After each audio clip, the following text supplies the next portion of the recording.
Fenomena baby boom adalah salah satu dampak lain dari pandemi dalam 3 tahun terakhir ini. Fenomena baby boom itu disebabkan karena penurunan penggunaan kontrasepsi sebanyak 35 hingga 47%. Wajar saja karena masyarakat kala itu masih merasa was-was untuk mendatangi fasilitas kesehatan. Hal tersebut membuat permintaan untuk kebutuhan peralatan bayi juga meningkat.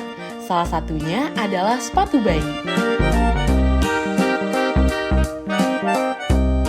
Perkenalkan, nama saya Ahmad Madika sebagai owner bisnis online sepatu bayi.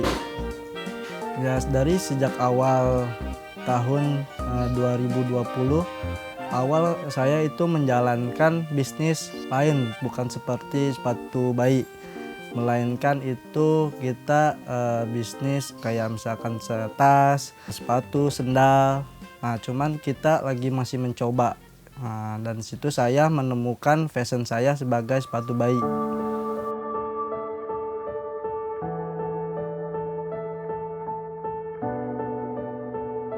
Ya, karena saya memilih sepatu bayi itu karena itu kebutuhan primer. Makanya saya memilih sepatu bayi karena banyak anak yang memakai sepatu untuk sekarang ini.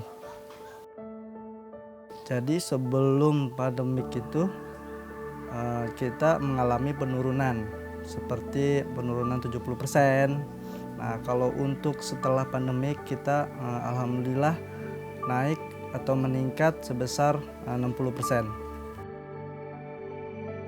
Karena kalau menurut saya sepatu bayi itu kebutuhan primer yang banyak dicari sama ibu-ibu muda, seperti kayak yang baru melahirkan, dia bakal membeli sepatu bayi. Kalau untuk sebulan itu kita omsetnya itu bisa nyampe 60-70 juta. Untuk memasarkannya itu lebih mudah dan lebih cepat. Seperti kayak bayi kan tumbuhnya lebih cepat. Jadi misalkan untuk ukuran sepatu bayi itu, jadi biar gonta-ganti gitu maksudnya. Gonta-ganti itu jadi pemutaran produknya cepat gitu, seperti itu.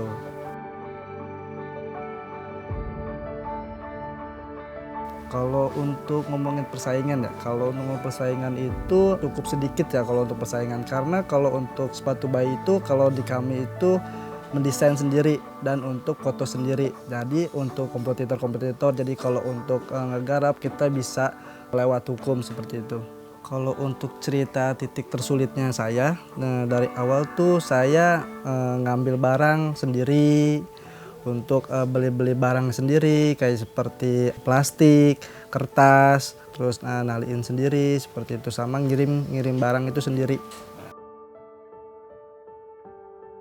Kalau untuk desain produk yang bagus itu kita pertama awalnya kita desain sebagus mungkin sesuai tren anak-anak yang seperti gambar-gambar cemen seperti Mickey Mouse, kayak misalkan Naruto, kayak seperti itu. Jadi kita lebih ngedesain kekinian lah gitu, maksudnya ke yang tren yang sekarang-sekarang.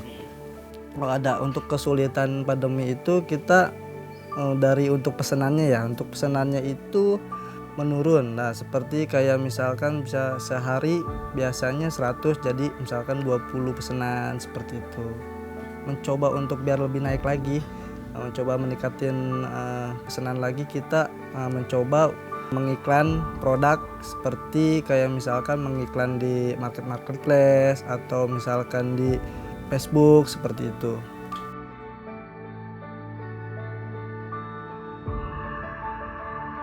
Jadi untuk awal itu saya menabung di BSI.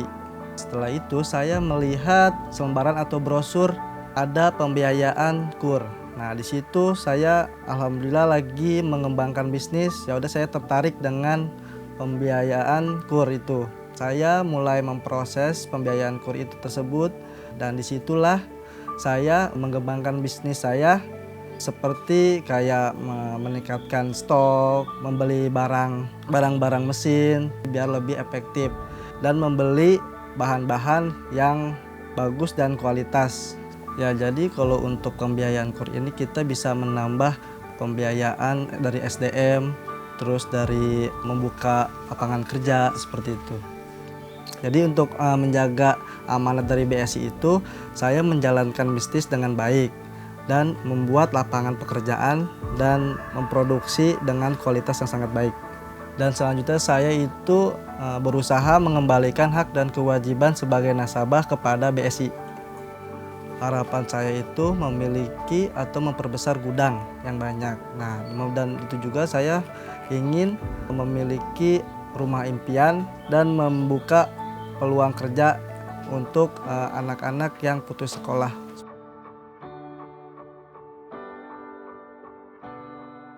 Untuk motivasinya, untuk anak-anak muda yang lagi menjalankan bisnis, jangan pernah menyerah, selalu ikuti proses, dan selalu semangat dalam menjalani suatu bisnis yang sudah dilalui oleh kalian. Terima kasih kepada Bank Syariah Indonesia telah membantu saya untuk mengembangkan bisnis melalui pembiayaan KUR.